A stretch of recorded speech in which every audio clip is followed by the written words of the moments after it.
안녕하십니까, 스테범연구소입니다. 오늘은 교회는 나르시스트에 대한 이야기로 찾아뵙겠습니다. 영상에 이렇게 헤드라인을 써있습니다. 교회는 나르시스트가 활동하기 좋은 구조이다. 왜일까요? 이하의 근거들을 보면서 이야기를 해보도록 하겠습니다. 첫 번째로 교회는 갈등을 회피하고 평화를 강조하는 문화입니다. 예를 들면 다들 좋은 게 좋은 거지, 주 안에서 은혜롭게, 이런 말들 많이 하잖아요. 사랑하라 이렇게 하면서 서로 원수를 교회는 갈등을 회피하고 평화를 강조하는 문화라고 했습니다. 생각해보면 그렇습니다. 우리 교회에서 싸우는 것에 대해서 되게 부정적으로 생각합니다. 물론 싸우는 것이 은혜롭게 가는 게 서로 좋게 하겠지만, 때로는 갈등이 일어나야 되고 성경에는 전쟁은 하나님께 속한 것이다 라는 말도 있는데, 그와 별개로 교회는 갈등을 회피하고 평화를 굉장히 강조하고 또 좋아합니다. 그런데 이게 나르시스트가 되게 좋은 환경이 되기도 합니다. 권위에 대한 맹목적 순종, 다 맞는 거겠거니 하고 그러면서 판단을 기피합니다. 그런데 판단을 기피하면 굉장히 조종하기 좋은 환경이 돼요. 그래서 교회는 나르시스트가 활동하기에 좋은 문화라고도 볼 수 있습니다. 또한 개인의 행동에 대해서 추궁하기가 어렵습니다. 그러면 이제 다른 교회를 가버릴 수도 있고, 상처받았다고 하면 또 그것도 또 보듬어 줘야 하는 곳이니 굳이 상처를 말하기보다는 우리 공동체의 책임이다라고 함께 가는 경우가 많죠. 물론 그게 얼마나 은혜로운 일이겠냐마는 나르시스트가 이를 이용하기에는 좋은 환경이 됩니다. 예를 들어볼까요?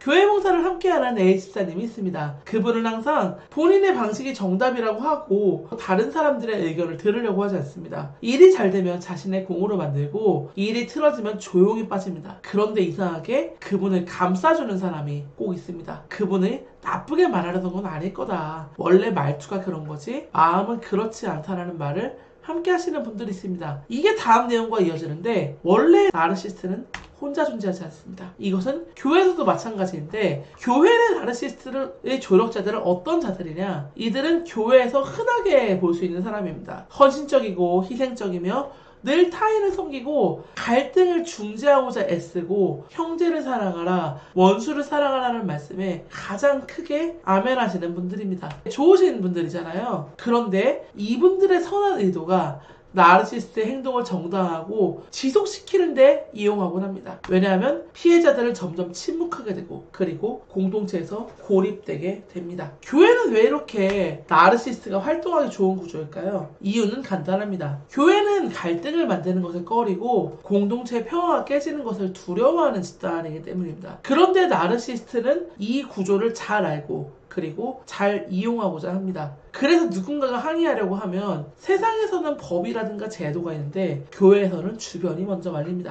그건 믿음이 약한 거야, 기도로 감당해야지 라는 말로 피해자조차도 본인 내가 잘못한 게 아닐까 판단을 하게 됩니다. 그리고 믿음이 약한 것으로 치부됩니다. 내가 더 참아야 되고 내가 더 인내해야 한다 라고 말합니다. 물론 그것이 필요한 것이긴 하겠지만, 과연 그것이 나르시스트를 멈추게 할 수 있는 제동장치가 될 수 있을까요? 그렇진 않습니다. 그리고 나르시스트의 피해자들은 존재하기 때문에 피해자들은 이 구조에서 정말 상처받고 조용히 소외되며, 그리고 나르시스트의 지지 기반은 더욱더 공고해집니다. 왜냐하면 그들은 이것을 이용하기 위한 자들이기 때문입니다. 그렇기 때문에 교회는 갈등을 잘 푸는 공동체가 되어야 한다고 말하고 싶습니다. 단순히 갈등이 없는 공동체가 아니라, 누군가 상처받았다고 말할 때 그것은 너가 예민한 거야가 아니라 그게 어떻게 느껴졌는지 말하고, 그리고 피해자가 분명히 자신의 상처받음과 자신의 불편함에 대해서 말할 수 있는 곳이어야 합니다. 왜냐하면은 성경은 애초에 99마리의 양이 아니라 한 마리의 잃은 양을 찾기 위해서 온 사방을 돌아다니는 예수님의 모습을 그린 곳이기 때문입니다. 그리고 문제가 반복된다면 조율할 수 있는 중재 절차, 그리고 신뢰할 수 있는 제3자의 개입이 필요합니다. 그럼에도 불구하고 교회는 이 부분에 있어서 완벽하게 대처하기 불가능합니다. 교회 공동체가 할 수 있는 것은 한계가 있기 때문에 개인의 대처 방안에 대해서 소개하려고 합니다. 이럴 때 필요한 것이 그레이록이라는 방법입니다. 말 그대로 회색돌처럼 재미없고 반응 없는 사람처럼 굴면 됩니다.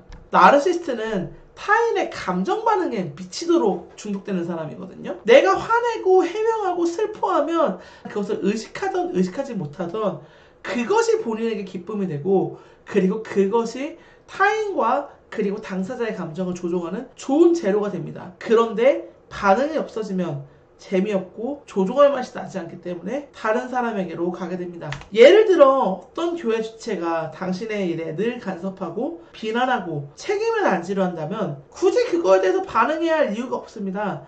어차피 교회는 내 억울한 것은 하나님이 아신다라고 말하는 곳이잖아요. 아, 그럼요. 그럴 수도 있겠네요. 이렇게만 말하고 끝내면 됩니다. 그리고 이게 단기적으로는 나르시스트들이 활동할 공간을 주지만 장기적으로는 나르시스트들이 고립되는 결과를 낳게 됩니다. 왜냐하면 사람들은 이 사람이 무반응으로 있다고 해가지고 그것을 단순히 그냥 아무것도 안 한다고 해석하지 않거든요. 특히나 교회는 참고 인내한다고 봅니다. 물론 그렇지 않은 공동체가 있다면 그것은 이미 공동체 자체가 나르시스트에 많이 취약해진 구조이기 때문에 공동체 자체에 대한 쇄신 혹은 공동체에 대한 이동이 필요한 상황이라고 말할 수 있습니다. 그래서 나르시스트에 정말 취약한 공동체는 단순히 나르시스트의 말에 잘 호응해주는 정도가 아니라 그 감정적인 반응을 서로 요구하는 서로 간의 연결이 너무 지나치게 과밀한 경우 오히려 나르시스트에 취약한 공동체라고 말할 수 있습니다.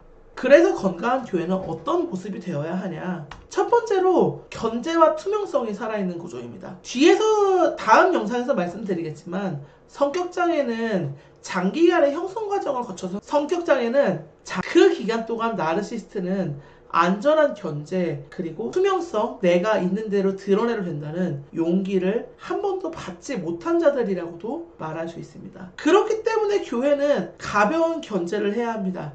때로는 내 의견이 아니라 저 사람의 의견이 맞을 수도 있고요. 그리고 때로는 그건 아니지. 아직 우리 갈 길이 멀잖아.